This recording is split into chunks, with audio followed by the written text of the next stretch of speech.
എല്ലാവർക്കും ഇന്നത്തെ വീഡിയോയിലേക്ക് സ്വാഗതം. ഇന്ന് ഞാൻ വന്നേക്കുന്ന ഗോതമ്പ് പൊടിയും തേങ്ങായും വെച്ച് വളരെ എളുപ്പത്തിൽ തയ്യാറാക്കാൻ പറ്റുന്ന ഒരു പലഹാരത്തിൻ്റെ റെസിപ്പിയുമായിട്ടാണ് കണ്ടു നോക്കാം. അതിനു വേണ്ടി നമ്മൾ ഒരു ബൗൾ ഗോതമ്പ് പൊടിയാണ് എടുത്തേക്കുന്നത്. ആ ഗോതമ്പ് പൊടിയിലേക്ക് നമുക്ക് ഒരര ബൗൾ തേങ്ങ ഇട്ട് കൊടുക്കാവേ. നമുക്ക് ആവശ്യത്തിന് പഞ്ചസാര മധുരം അനുസരിച്ച് ഓരോരുത്തരും ഇട്ട് കൊടുക്കണേ. പിന്നെ വലിയൊരു പഴമാണ് ഞാൻ എടുത്തേക്കുന്നത്. ഏത്തക്ക ഉള്ളവർ ഏത്തക്ക ഇടാവേ. ഇനി ഇതിലേക്ക് ആവശ്യത്തിന് വെള്ളം ഒഴിച്ചു കൊടുക്കാവേ. ഒരു ദോശമാവിൻ്റെ പരുവത്തിലാണ് നമ്മൾ അരച്ചെടുക്കുന്നത്. ഇനി ഒരല്പം ഉപ്പുപൊടിയും കൂടി ഇട്ട് കൊടുക്കാം.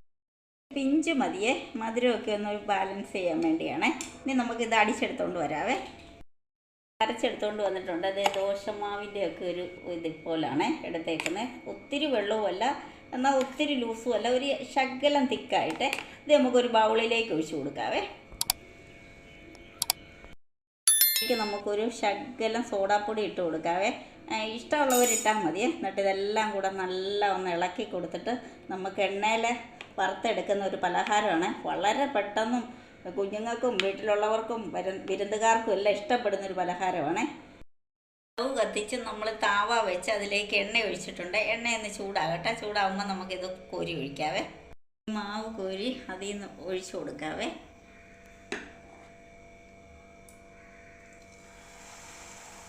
ഇത്രയും മതിയേ. നമ്മളതിൻ്റെ മുകളിലേക്ക് ഇച്ചിരി എണ്ണ ഒഴിച്ചൊഴിച്ച് ഇങ്ങനെ കൊടുക്കാം. ഈ തവി വെച്ചതിന്